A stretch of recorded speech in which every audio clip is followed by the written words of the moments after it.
Hello, I'm Gemma Creagh and welcome to the Film Ireland podcast. The Dublin International Comedy Film Festival is running for its second year from Thursday the 20th to Saturday the 22nd of January 2022 with a brilliant programme of films and events. We are delighted to chat with filmmakers Bébhinn Naughton, William Cahill and Lara Cassidy, as well as producer and writer Len MacKeigan about their very versatile projects which are screening at the festival.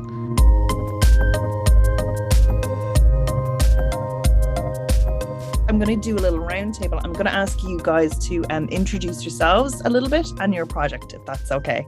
So I'm going to go with you, Bébhinn, first. I'm a 24-year-old first-time filmmaker. This is my first short. It kind of came out of a point of complete creative struggle during the pandemic when everything can kind of fallen apart.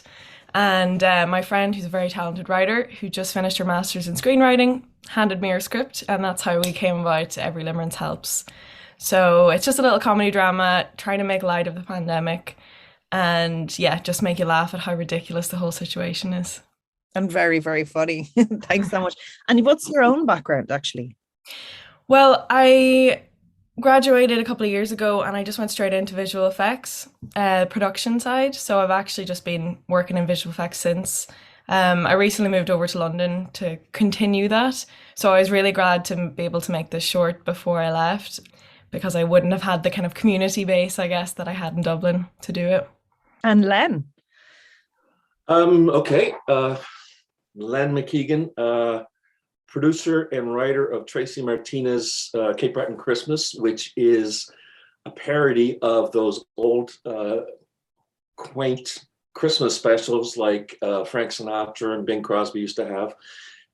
It features two over-the-top stereotypical Nova Scotian characters called Tracy and Martina. One of which is a drag queen, and the other one is a woman who's dressed up as a drag queen, which is really hard to describe. But that's it. My background is I started as an accountant and actually morphed into comedy as a producer and writer. Would it have been an accountancy in the film industry, or would this have been a passion that you always would have been pursuing on the side? The second one. It was always sort of in the background, and I was part of an improv troupe while I was working for the government doing accounting, and eventually I just was able to switch the passions. Not accounting isn't a passion, I shouldn't say that. Yes, it is. So it's a job though. Then I'm paying. And it's very useful. Yeah, it's very useful because a lot of our financing is made up a lot of tax credits and government numbers. So yeah, definitely useful. And we'll go to you, Adam, if that's all right. Yeah, absolutely. I'm a Dublin-based filmmaker, but I got my my film production degree from the University of Wolverhampton. And then as soon as I had finished with the course, I wanted to immediately get into the swing of things in terms of getting films out there.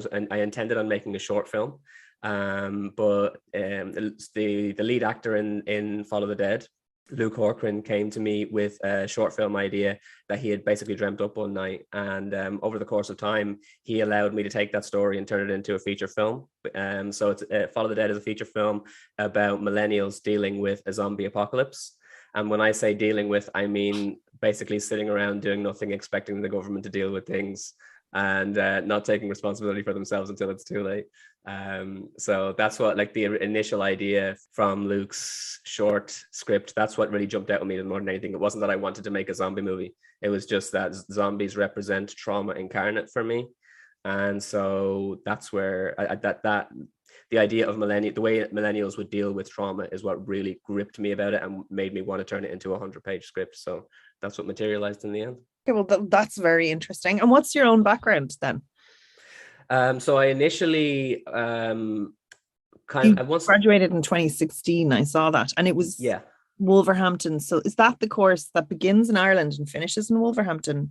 Well, it depends on what way you want to do it. I was able to skip the first year of the course in Ireland because I had already made a load of short documentaries. So when I came in to do my interview, they said, "I don't think that you should really do first year. We're going to have to, see if you're interested in just jumping straight into second year, go for it. I was like, okay, fine. I'm a sink or swim kind of guy. So I was like, okay, grand.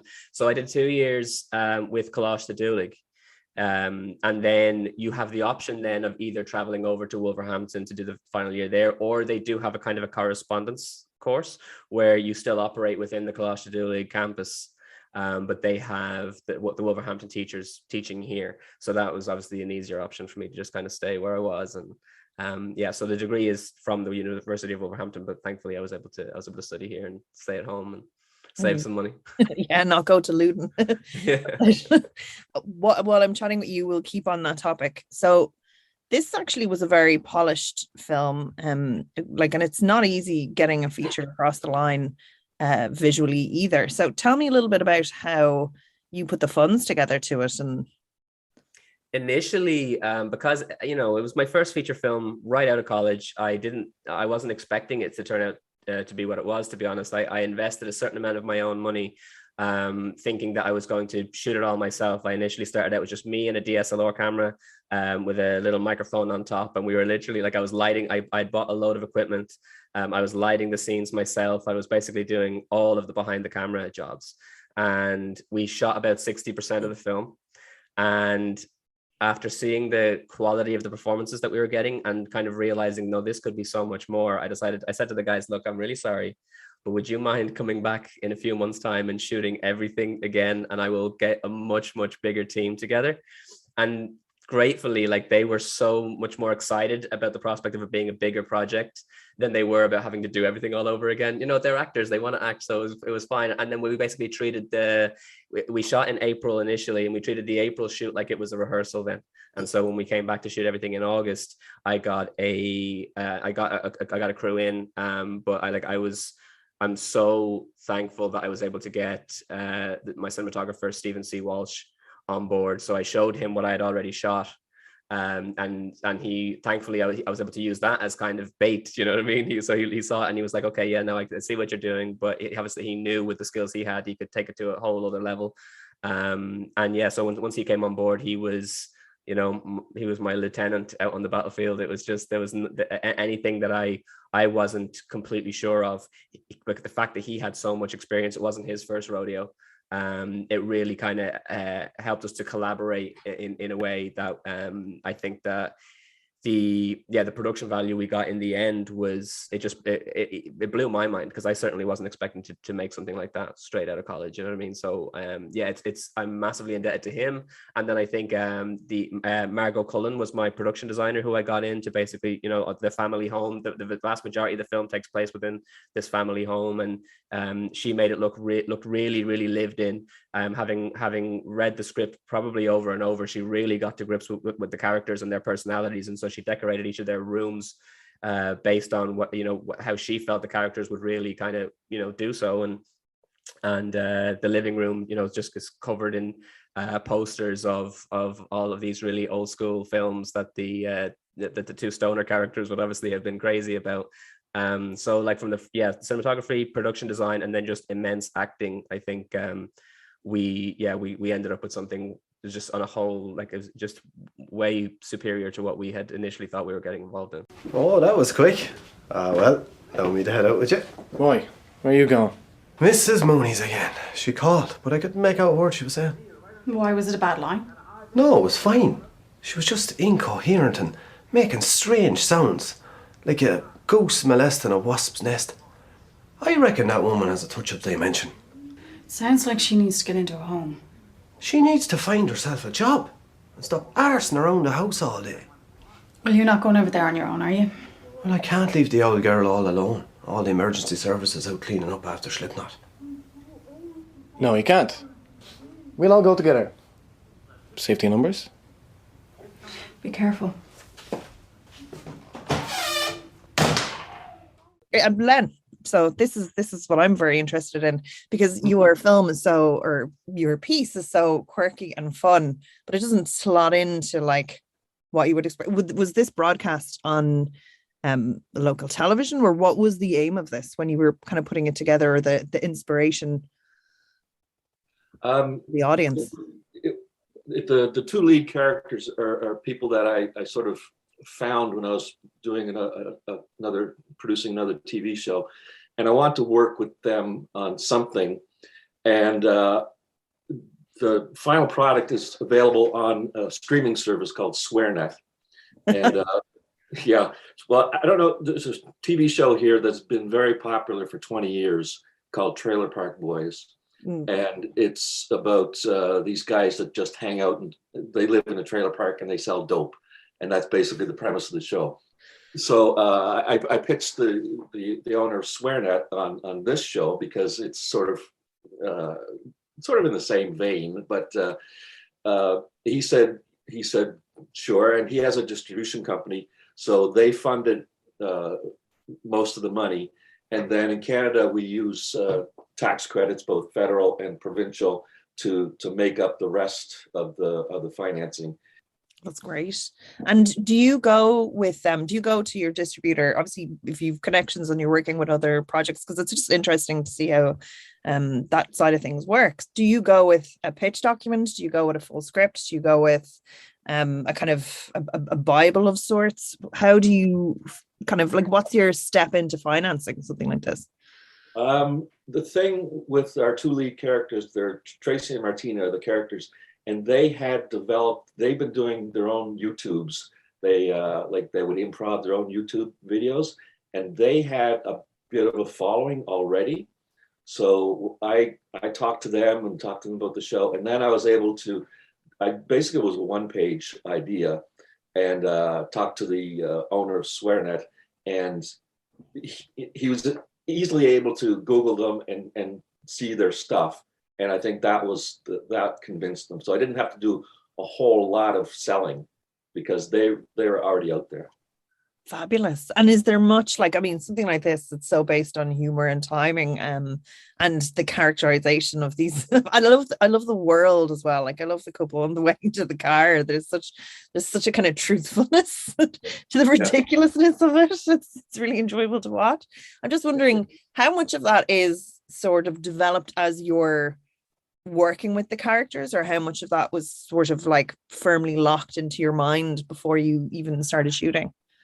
I would say about 60 to 70% of what ended on the screen was scripted. But the thing about Tracy and Martina is that they're really good at improv.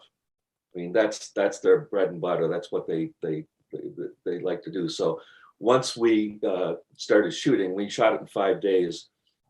We got all the basics done, and they would do like two or three takes to make sure we got everything story-wise, and then they would just have fun. But they would also improve the script as they went along. Because they're very distinct characters too. Their own twist on things was, just something you can't put down on paper. They have a real the chemistry between them, like a very natural sort of like bitchy, frustrated chemistry. Like, that's kind of the reality of the situation. So I know when things like that, when you're kind of putting a pitch together, and then the reality of it can shift quite a bit. Is there anything that you had to compromise on? No, not really. It actually was a fairly pain-free shoot. Like I said, we shot in August, and when I had pitched the executive producer, we did all the paperwork and everything, and he said, "Okay, I don't want to hear from you until you're done," which was like, okay, that's great. I don't have anybody looking over my shoulder, and we had a great crew, and I can't say there was any major stumbles, luckily. Fingers crossed. Look, come in. Hi, sexies, it's Tracy, hon. And I'm your girl, Martina. I thought you were Santa Claus for a second, but you're almost as good. Glad you made it, though, before the storm started and the roads started getting right slick. Oh my God, speak of the devil. Oh, well, for Jesus' sake, come on in. You're letting the heat out. Oh yeah, Ma's inside, so I got the furnace on cremate, but there's lots of food. Hope you're hungry. Let's go. I'm going to move on to you, Bébhinn, if that's okay. Tell me about putting together Every Limerence Helps. Well, yeah, it was a much shorter film. Obviously, it's the best part of 9 minutes. And I think I had a sort of a similar experience to Adam in that when we started this out, it was very much, well, for us, it was very much on a whim. And I was planning in my head for something a lot less polished, a lot more thrown together than it ended up being. It all started when we got our lead actress involved, and it snowballed from there because she had so many contacts that she could bring on board. So she basically sort of cast the rest of the film and also got our cinematographer on board. And with a lot of goodwill, we made this, put this all together. And yeah, it was really down to, you know, who they knew and bringing people on. And we bashed it out in just 2 days. Took a couple of weeks of planning, but any costs that were put into it just came out of myself and the writer's pocket, Shannon. So between the two of us, you know, we did what we could, but after that we were completely reliant on people to just pull together, and they really, really did. And it was like fantastic. It absolutely wouldn't have happened without just people backing us. And so we thought about doing a GoFundMe or trying to get some funding, but when it came down to it, we just found that, you know, we were all passionate about it and we thought it would be fun to do. And it was at that time in the pandemic where things weren't fun anymore. The novelty had worn off completely. So everyone was really trying to, you know, do something new and do something different. So thankfully, Shane Robinson, our cinematographer, just managed to kind of pull it out of the bag. He did all the lighting and completely just transformed the space and made it look like something I could never even imagine. You know, in my wildest dreams, I was pulling ideas out of my head and he was just saying, fine, let's do it. So super, super grateful for that. But yeah, it was really not my intention to have something that I thought we could actually enter into festivals like this. But I was so glad that we did in the end, and that everyone just got behind it, you know, no questions asked. And you have had a good festival run of it. Like, it has screened at a good few things, because I think the competition for especially short films at the moment is insane. Like, they're getting refused that had, you know, kind of decent Screen Ireland budgets from a lot of festivals. Yeah, for sure. I mean, we didn't really know what to expect in that regard. And we were sort of hoping that this would be like a little quirky comedy that would just add a little bit of comic relief. But it turned out that a lot of people had a very similar take on the pandemic. And we tried not to like hone in on the COVID thing too much. It's obviously part of the story, but we didn't want it to be overwhelming, because at the end of the day, we hear so much about it that that's not really the focus of the film. The focus of the film is the people and their experience. But like the word COVID is never used. It's just alluded to. But it seemed like everyone got this sort of creative burst at the same time. And yeah, there was a lot of very similar themed shorts as well, which was great. I mean, it was really nice to see such similar work come out. But yeah, for sure, it was tough. There was definitely tough competition out there. Yeah, but it has done very well. And I must say, there's something that really stands out about it, that it's very refreshing as well, and it's a testament to you as a director. But it's the pacing was very good. Like, that, it was just the perfect length. It had those beats of humor were just on point. It's like sometimes things can be too fast or too slow or have like this thing, and I'm like, and especially in short film, I think it's definitely like an easy thing to do, but I'm just like, you know, you're watching it and like that, like you're in that moment, you're watching it, it's enjoyable. Like, how did you, like, was that something you kind of consciously worked on with the editor, or is that something that you would naturally have? Yeah, it was definitely a process, and luckily our cinematographer is very multi-talented, so he also edited. But he was very patient with me because there was a lot of back and forth.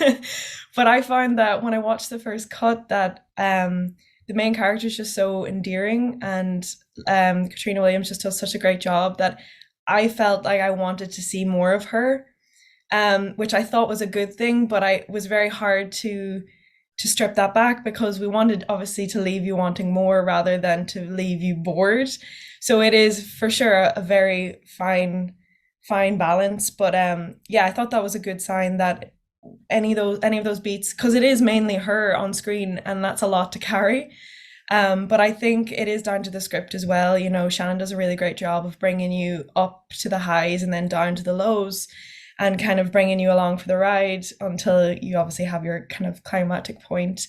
But yeah, there was a few shots that took 20 odd takes to get the timing right. And that's where I really put my foot down. But thank goodness that the team were so patient with me, and I think that it paid off in the end. Yeah, that's no, it's beautiful. Like, it's really, really lovely. What the fuck? You all right, Lauren? I can't. Lauren, are you hurt? Stop moving, you might be concussed. Let me get you to a hospital. No, stop. Look, I need to tell you something. Tell me what?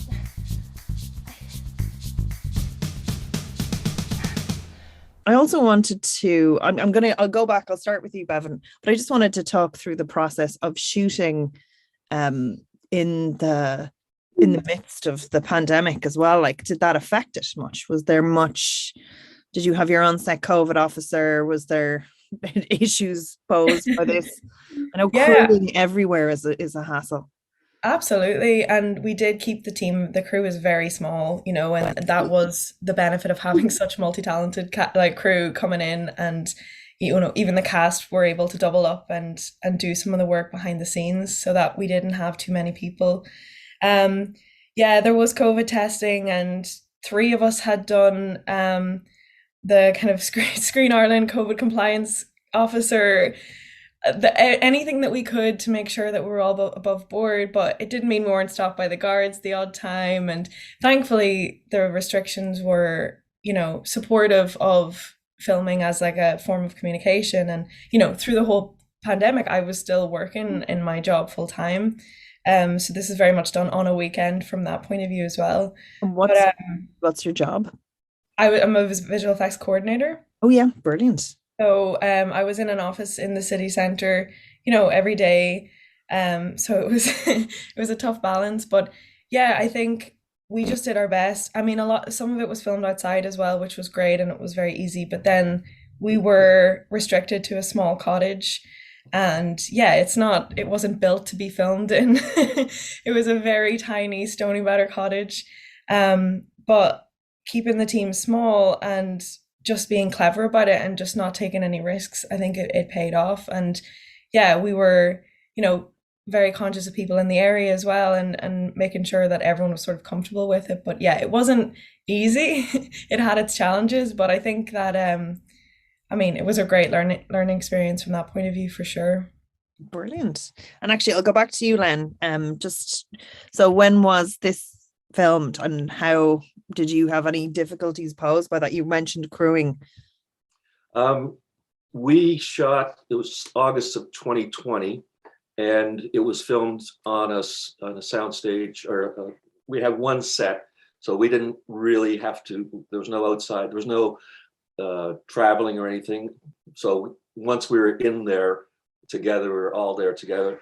We had a nurse who was keeping an eye on things and explaining and watching, making sure. At that time, the restrictions was no more than 15 people together at the same time, and our crew was small, so that wasn't a problem. But yeah, we didn't have that many issues with the COVID restrictions. And we'll go to yourself, Adam. What about you? We didn't.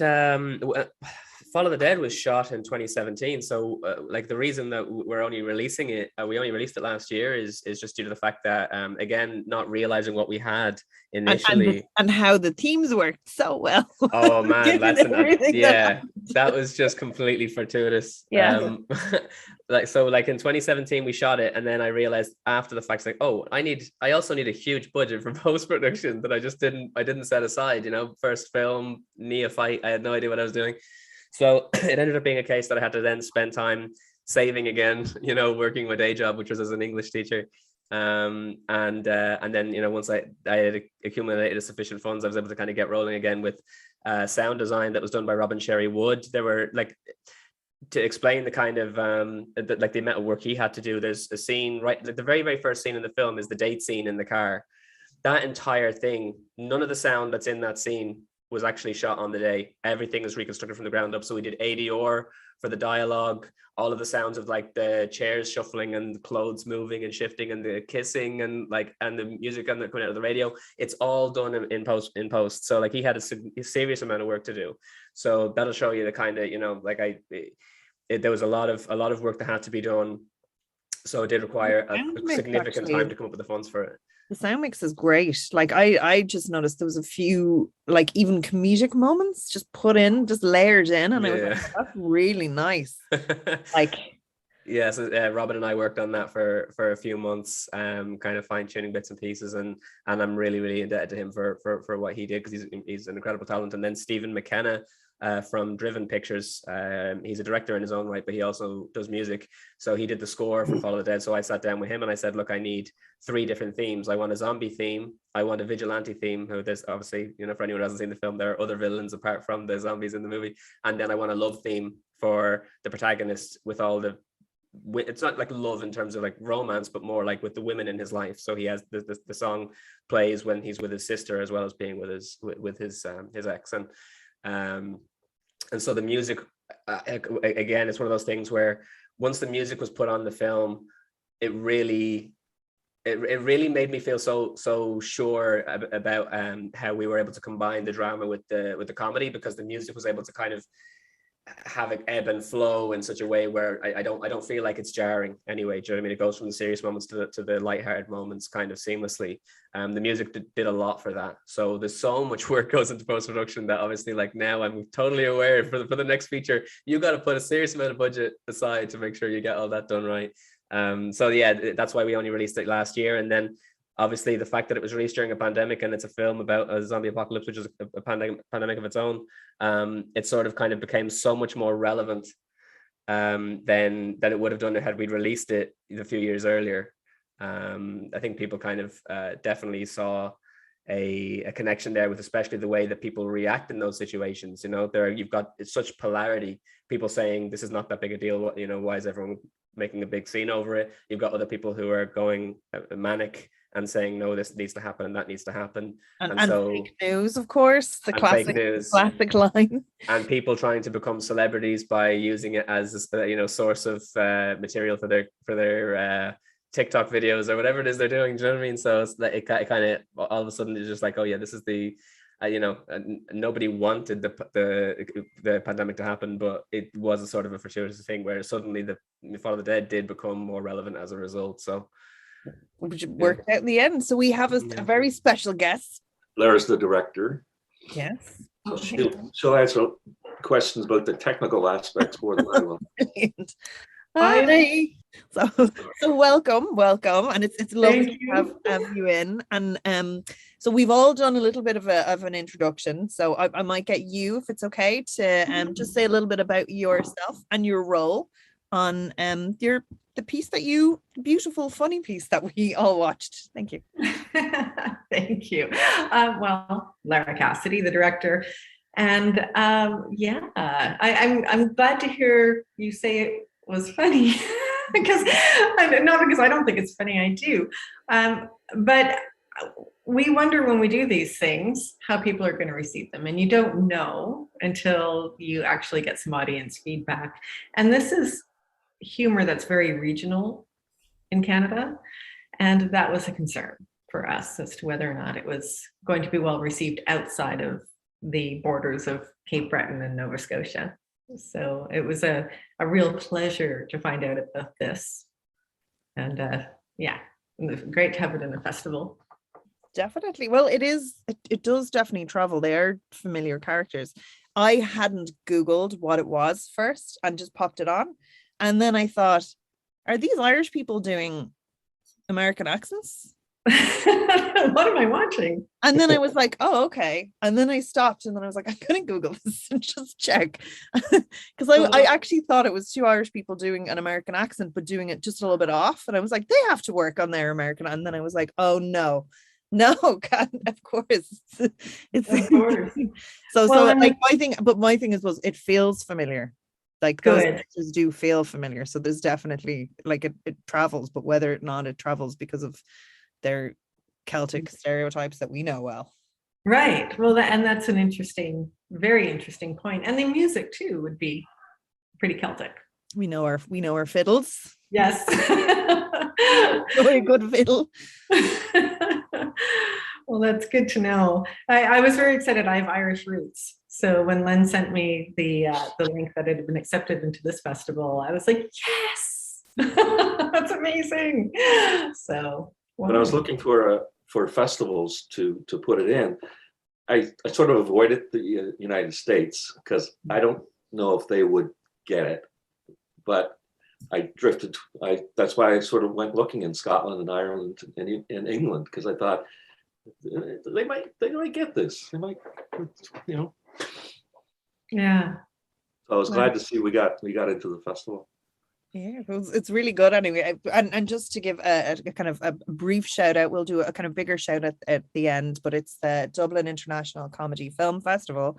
And it's 3 days, a load of hilarious films and such different flavors. That's what I really enjoy about it. Like we have, and even in this podcast, we have such different flavors of films. It was an enjoyable kind of mix to watch. But yeah, actually tell me a little bit, Lara, just before we move back in, I'm gonna ask everybody a little bit about the editing process, because Adam touched on it. But with yourself, I was wondering if you could just tell me a little bit about your own background in film, and then just a bit about the directing process of this. Oh, sure. I'm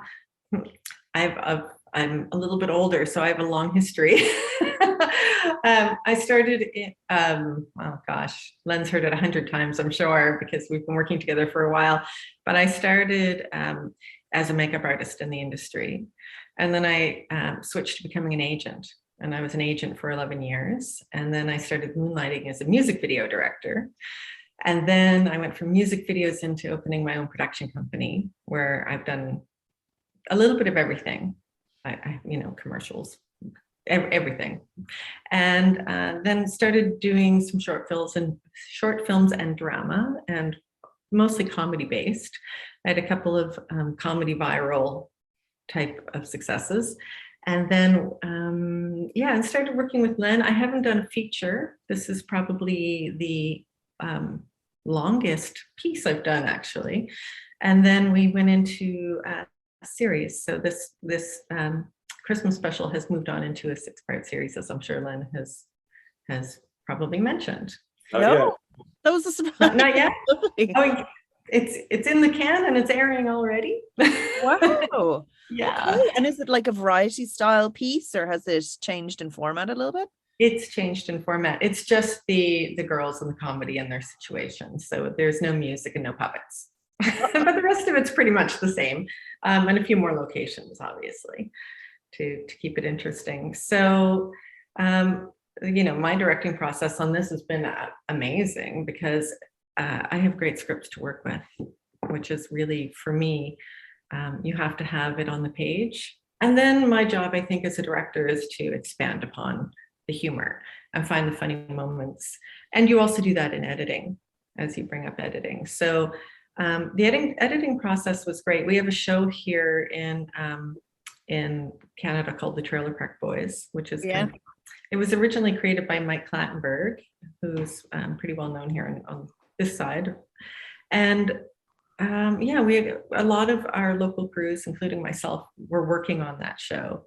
So I happen to know the editor, and Yeah, actually, on the Christmas special, it was a different editor who works under the Trailer Park Boys umbrella. So both editors for both the series and for this particular Christmas special have great backgrounds in successful Canadian comedy. So for me, it was very much a dream. Because you walk in and they get the humor. We all share a sense of humor. So mining the footage is the first thing that I do, and I give them the points. But yeah, I mean, when you have people experienced in comedy and you share a sense of humor, then the rest kind of falls into place.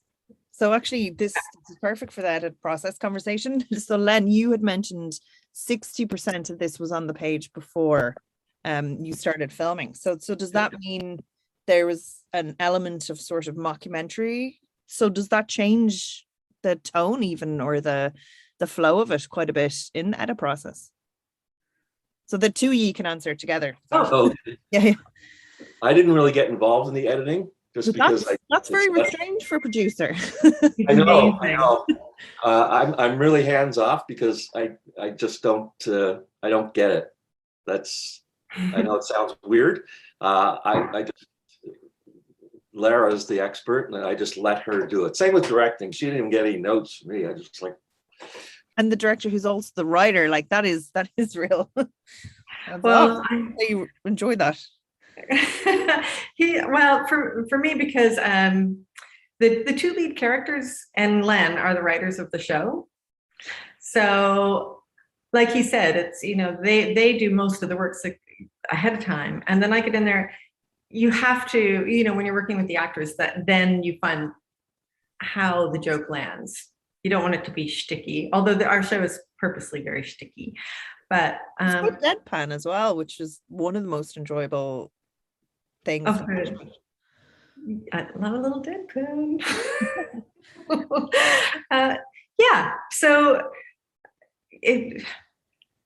sorry, I'm not quite together yet today, but Len's a dream producer because he really did just leave me alone, and I was like, "Where's Len? Wait, don't complain." Yeah. Just don't complain, Lara. Yeah, I think it's really working with the actors, isn't it, to find it. So, but without a good script, you wouldn't be able to get anything shot because you spend so much time trying to find the jokes and then they would always fall flat. So Tracy Justine and Greg also, they've been doing these characters for a while. So they are also very open to notes and suggestions. And yeah, the thing about writing for writing the Christmas special is that we were starting with two very well-defined characters.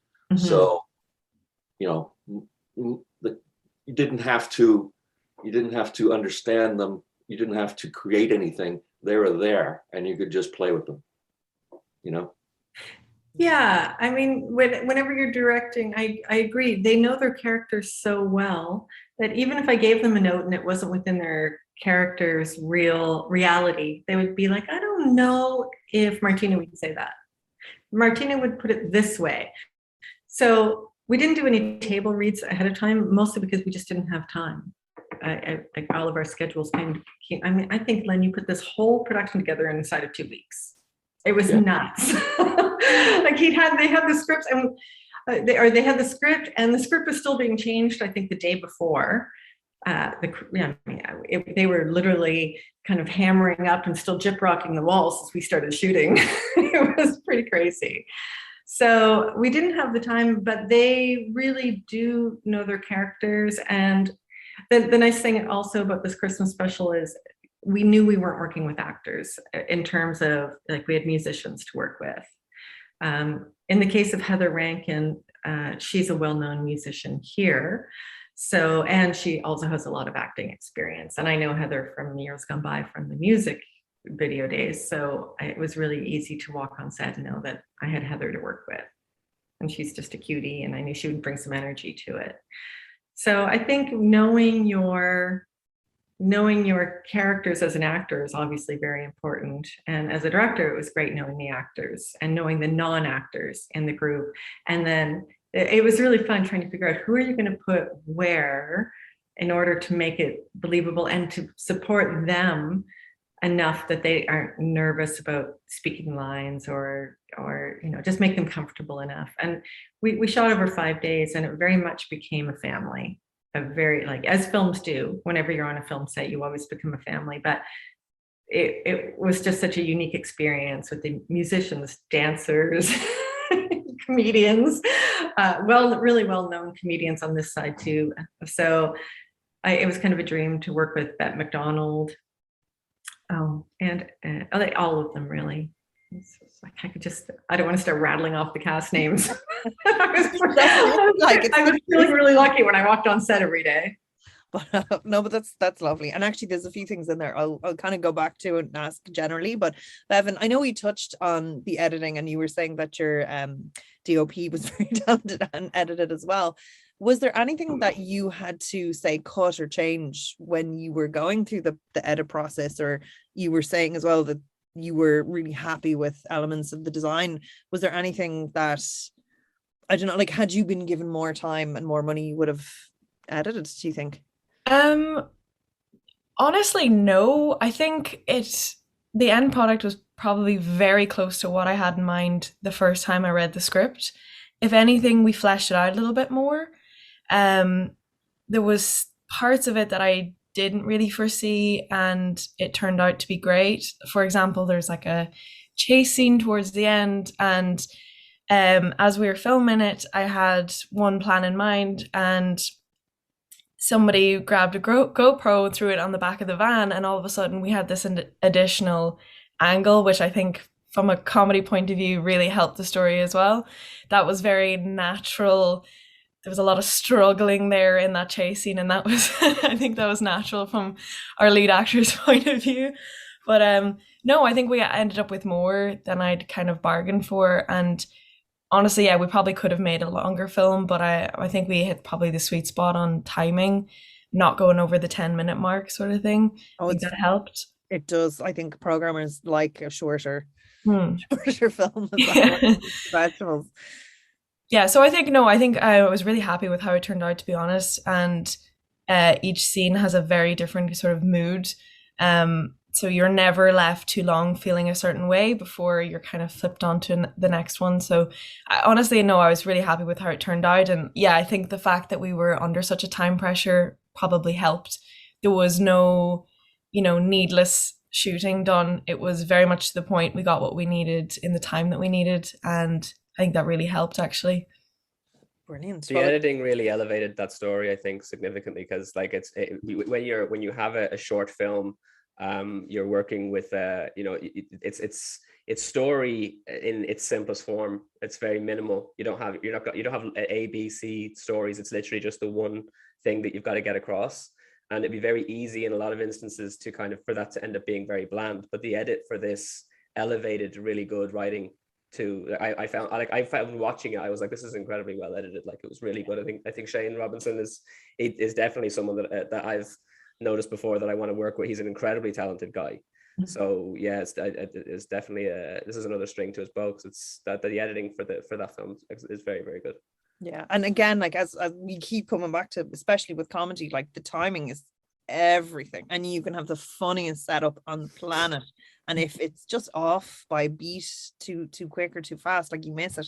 So it definitely works so well. And what about yourself, Adam? How did you find, like, was there any kind of darlings? I'd say it's tough, like, Jesus, getting a feature across the line, like, no, with all the money in the world, I'm sure you have to compromise everywhere, but like, just what you managed to get was incredible. But just, was there anything behind the scenes that you would have liked if you had have had more time, more money to explore, or was there anything that ended up getting cut?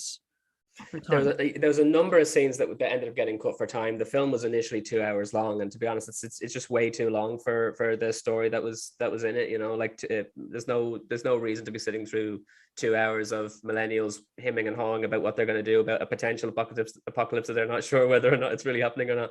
So yeah, there were a few scenes with some of my favorite characters that I was like, look, I wrote this because I found it funny and it was there for me, but does it need to be in this story? No. Okay, well, I'll have to just take it out.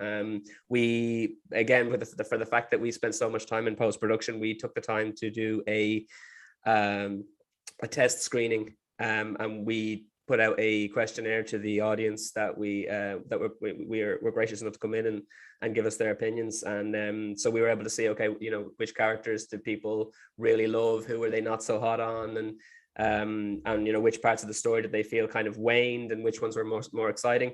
So we were able to kind of really be like, as I say, with the amount of time that I had to edit, because I did the editing myself, I was really able to kind of be cutthroat and go, okay, I'm gonna like really study this film, as it's my first film, really get the most out of it, use it as a sort of a learning experience. And there were a number of scenes that it was either shortened via changing the pacing of certain scenes, or else like there were small sections that were literally just cut out of the film completely. But it means that when I inevitably make the sequel, it means I can throw some of those jokes back in at some point. Or the remake, the American remake. Who's it starring? Tom Cruise. Tom Cruise Oh, wow. as a de-aged millennial with a really smooth face. Doing all his own stunts. Effects, so he can smooth out his face. No, but that's a very interesting process that you have mentioned, because like I don't know many people who've done their first feature who's actually done, what are they called, they're almost like an audience testing. They have like a proper name, but like Marvel screen test, yeah. Screen test, yeah. But it's a good idea to have it that, because I mean, a lot of people will show their film to their friends, and your friends aren't going to go, oh, I don't know about that bit, so it's a good kind of way to kind of just detach yourself, so people can just go honestly, well, I didn't care for that. But were there any answers that really surprised you? Because I find that sometimes as well, like if I do something, I'll be really attached to this notion of it, and people be like, I hate that person, they're a dick, and I'm like, it's my favorite character. No, I mean, some of it was kind of what I expected. Certainly, Tyg Devery, who plays the character called the Chi, he's essentially, the comic relief characters would be Jay and Chi, but I knew that Jay's comedy is more physical. Chi has all the one-liners, and so I knew that he would be the one that kind of would get an awful lot of attention. We're like, we love this guy, and Tyg is such an incredible actor, and he's so versatile as well. Like I've had him play serious roles in other films, and he's immense. But I think that I was surprised that the character of Kate, who's the female guard, a lot of the responses were, we love her, and I was like, wow. And I think that's just testament to Christina Ryan as an actress as well, because I wrote that character in such a way where I don't think you're supposed to know. Well, for me, the way I wrote it was, you're not really supposed to know how you feel about her in the beginning until we kind of see where the relationship with herself and Robbie went, as we start to reveal kind of how that relationship ended.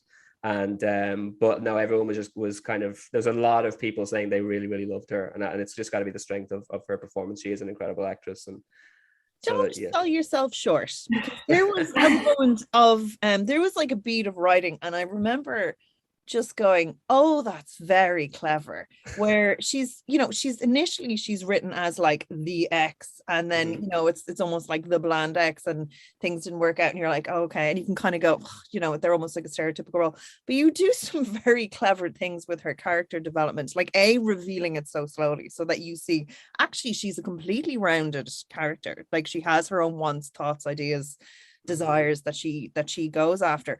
But I even think that moment where she so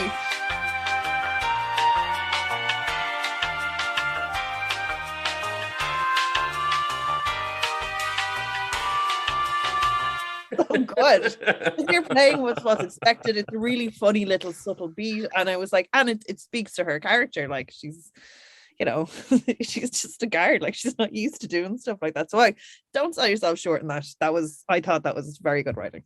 Yeah, thank you so much. I do feel like in retrospect, I'm glad that, at least as far as my writing is concerned, that those things were considered as I went along, because it probably would have been very easy just to focus on the four main family members and their story. But I I do think that it was essential to have that character in there, where it's like these four are, you know, late 20s, early 30s, who really still have no idea what they're doing in life, whereas Kate very much is the foil in that she has goals, she has dreams, she's going for them, and even when she gets in over her head, like you said, you know, she obviously in that situation, she's like, she's doing what she has to do, but also she's like, she's completely overwhelmed by it.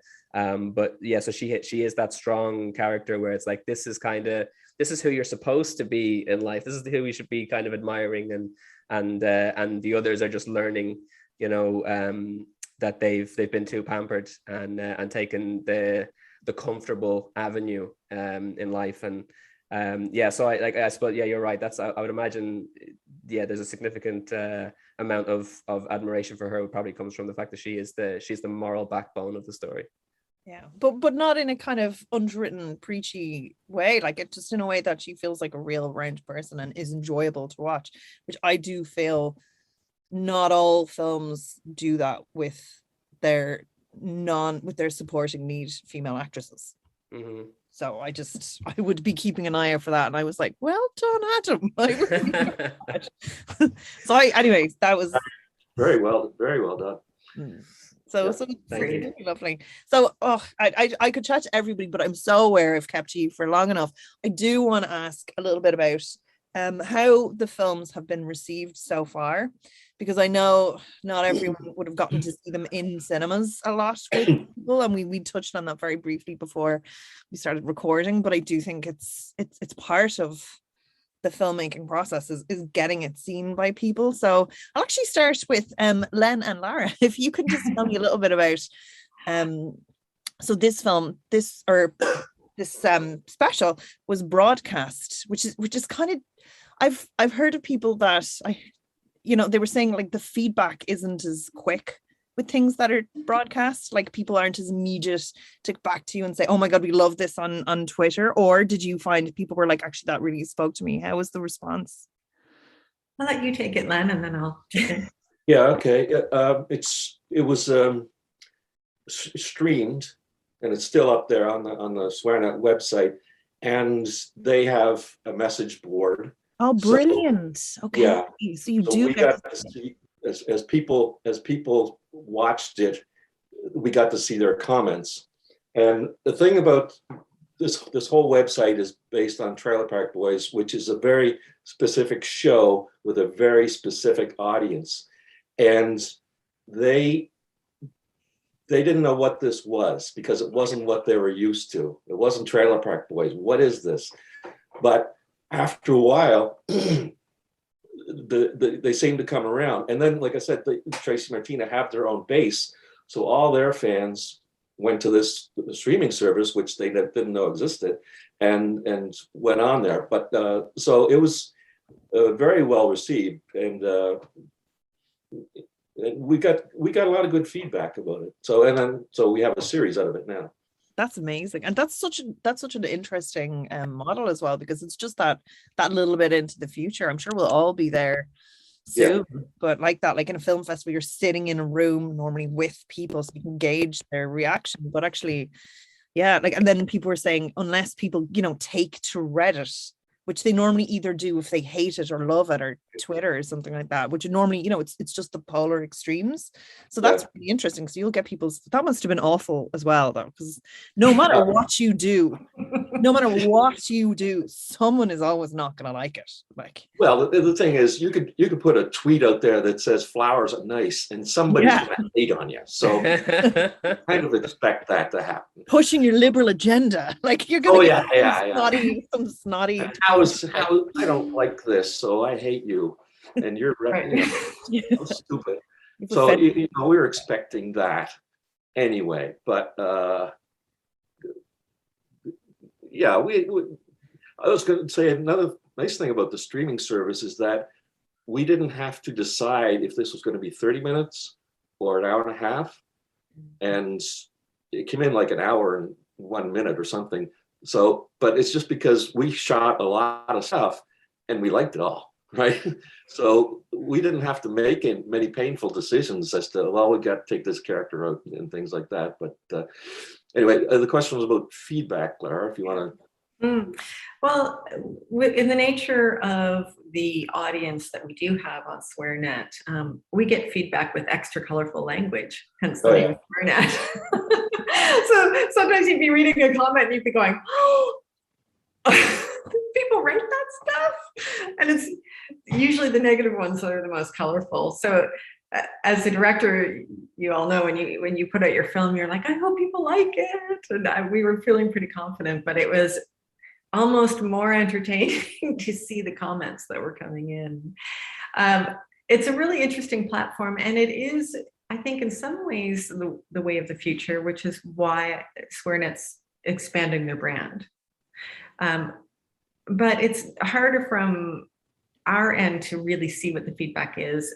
They probably have all of the, the algorithms and the dynamics and all the live feed stuff somewhere on a server. And they obviously know what it is because they commissioned more. They commissioned, like, that's money talks. That's the most important thing at the end of the day. So they were obviously delighted. And engagement is engagement.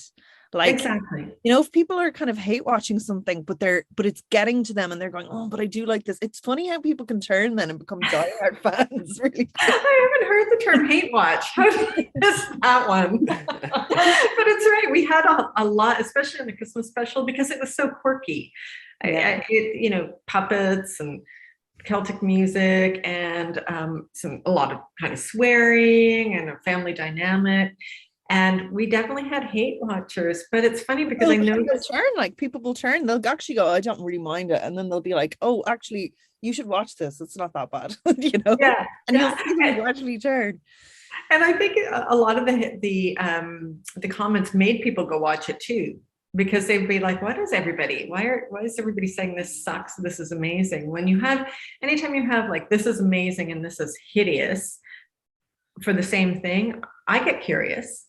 All press is good press. Yeah, exactly. So yeah, it's a really unique way to present something, knowing that it's not actually out in the world. So normally you make a film, you put it in film festivals, you hope people see it, it gets accepted to more film festivals, maybe a broadcaster picks it up, maybe it gets featured on some stuff. It just lives where it lives.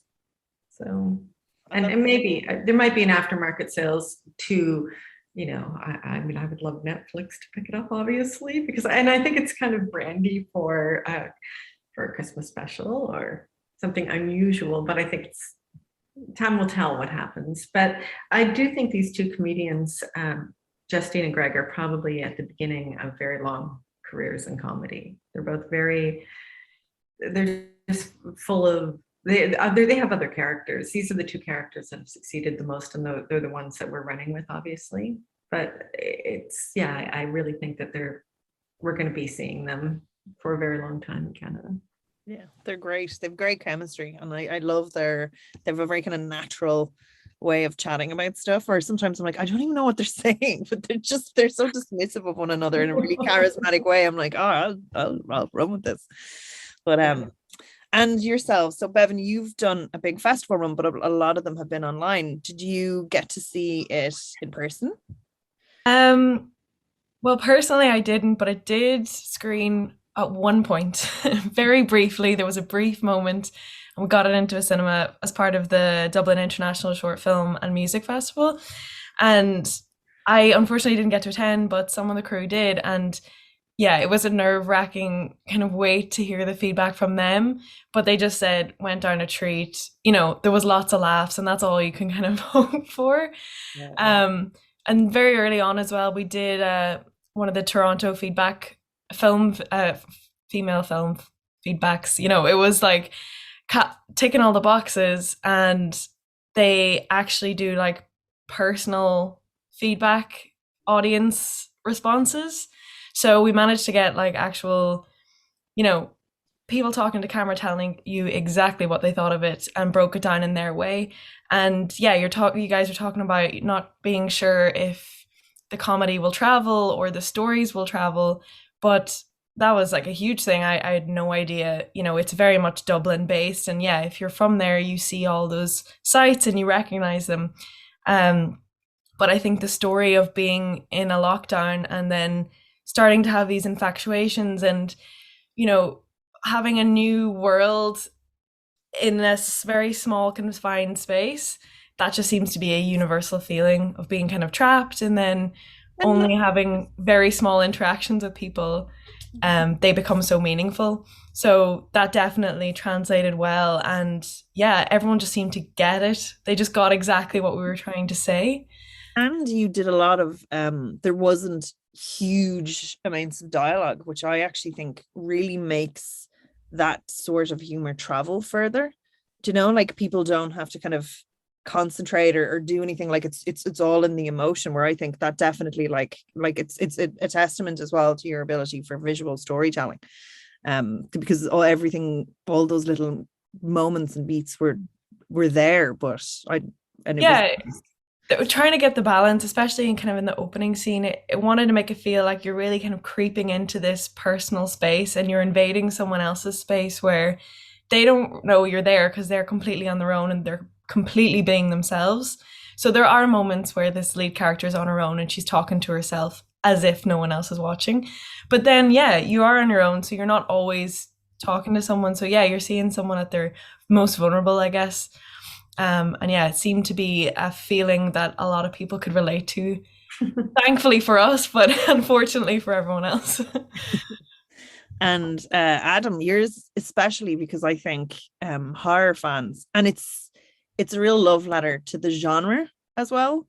You know, like it's a very aware film, and I'm sure like horror fans are their own beast.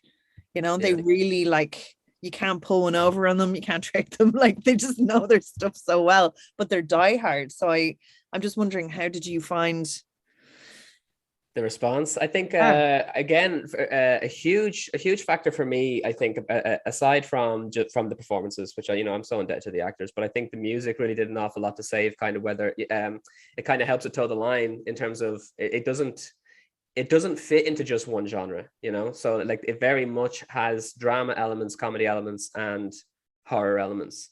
And the music really sets the tone for whenever we're going into, whatever kind of scene we're going into. The music is doing that job, which was tremendous. So when I sat down, the very first time I sat down to watch, the only time I've actually sat down to watch it in front of an audience, was we had a private screening in Birr in Offaly, because we shot most of the film in Offaly. And from the very first scene, as soon as I was absolutely, I'd never been more nervous in my life. Anyone who knows me will tell you I'm the most arrogant, cocky guy you'll come across. I don't normally sweat anything, but I was sitting there in the cinema just like, I didn't know what to do with myself. And it was awful. But then as soon as the first person laughed in the first scene, I was like, right, I can calm down now. It's grand. Because this is the thing that I've realized in that moment, and I will always remember for the rest of the films that I make. You need to make sure you get a really good laugh at the beginning, because as soon as the first person laughs, everyone else feels like they've been given permission to laugh. So that you're not kind of sitting there going, was that funny or not funny? It's like, if you find it funny now, it's okay, because everyone's laughed at something else. You can just laugh at whatever you want now. Do you know what I mean? So that just meant I could be at ease. And then the laughs just kept rolling, throughout the film then from that point on. So it was so much easier just to sit back and chill and just take it in. And then obviously since then, you normally with a festival run, you get a maximum of 2 years if you want to kind of just keep it going. So we started putting the film out it was literally the last month of 2020. So we still technically have until the end of this year to continue our festival run, but we've already we've had so much success like globally. We've won awards in Seattle, in Spain, Fright Night Film Festival, Kentucky, over in Russia in Gelos Comedy Film Festival. And the really strange thing is, like you were saying about kind of pleasing the horror fans, but it's the fact that we were able to win awards in comedy festivals and horror festivals. You know what I mean? It's just like we were able, I was concerned, especially before the music went in and kind of made me feel a bit more comfortable about it. I was concerned that people would say this film doesn't know what it wants to be. Do you know what I mean? Because we weren't kind of straddling one genre. But you also have the kind of heightened genre political statement, which is like, I mean, social if commentary. it was, but I mean, if it was kind of in the works at around 2017, it is sort of representative of the turmoil of the world. It just so happened like the world got worse just in time for the release, which is, you know, terrible for the world, but great for your film. Yeah, absolutely. That was actually so again, unfortunately, every single festival that we've been in so far has either been abroad and I couldn't go because of traveling restrictions, or it was exclusively online. So I've yet to see it in front of an audience since that private screening. But the very, very first one that we were in was the Kerry International Film Festival, which was the fact that we got into Kerry and the fact that we are now in the Dublin Comedy Film Festival as well means so much to us, because I had always had this sense that there's a biblical maxim that says you cannot be a prophet in your own hometown. So like you have to kind of, you have to get recognized somewhere else before people are in your own area will kind of give you any credit. Oh, that's very true for the whole industry as well. Right. Yeah. So for Kerry to be the first ones to have selected the film, and then they gave us the Best Feature Film Award, and you know, it's that is still to this day the most important one that we've got. And then when they made the announcement, they did their online announcements as well. And when they came to us, they made a point of saying that it's funny, it's Irish, and it was very, very relevant. And I was like, okay, yeah, this is, you know, obviously it is a big deal that it's being released now during these crazy times.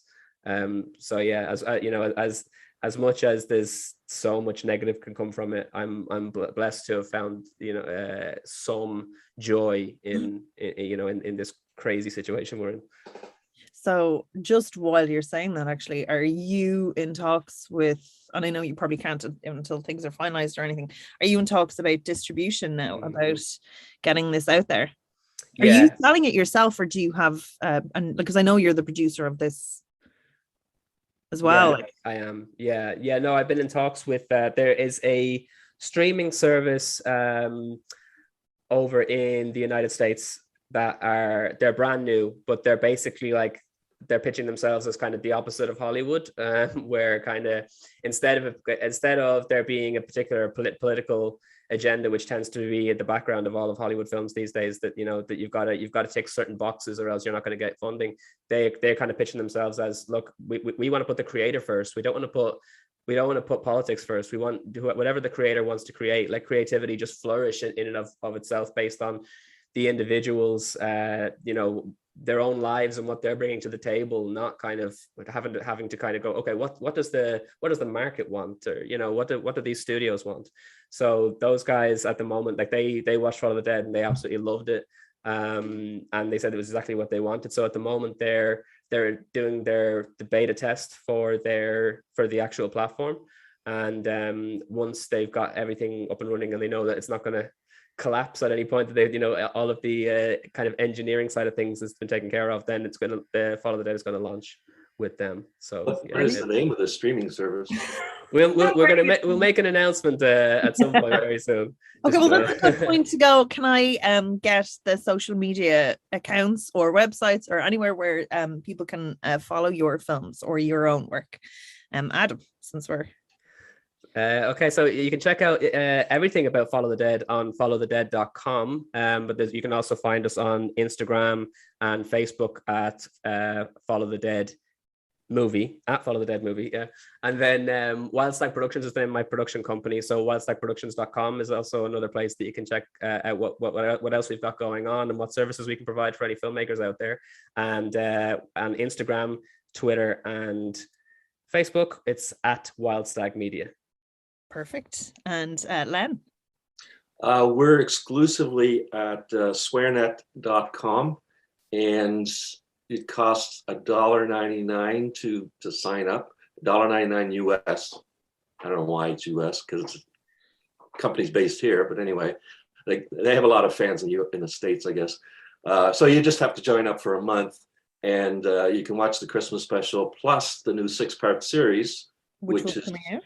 We started premiering it in December, and they started this crazy thing where you can't just watch them all at the same time. You have to wait a week before you see each episode.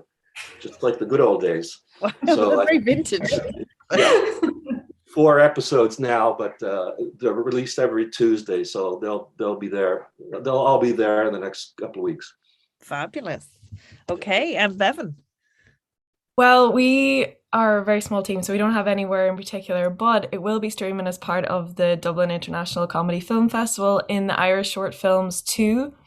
It's actually called Don't Get Cocky. I'm not really sure who exactly that's targeted at, but I think there's like 8 other shorts a part of that. So yeah, definitely I'd really encourage anyone to jump into that and see all those amazing films. Brilliant. Yeah, so that's Dublin International Comedy Film Fest.com, and it's DCIFF, or no, it's DICFF, and they have a jam-packed lineup of online events for you to choose on. So they've over 50 films streaming over 3 days and plenty of online Zoom events. So I think we'll be hosting a panel as well of filmmakers, so a live one. So keep an eye out for that. I think that should be on the 21st, but I'm sure it'll be available throughout the festival after that. So yeah, get your tickets. That's the DICFF. And just I'll do the website one more time. So it's Dublin International Comedy Film Fest.com. So thank you guys so much for chatting with us. That was so interesting. I swear to God, like I've kept you for so long and I could listen to you all day. Like I have about 10 other questions that I'm just not going to ask. So thank you so much. It was lovely to chat to you. Thank you. Very nice. Thank you. Nice to see you all.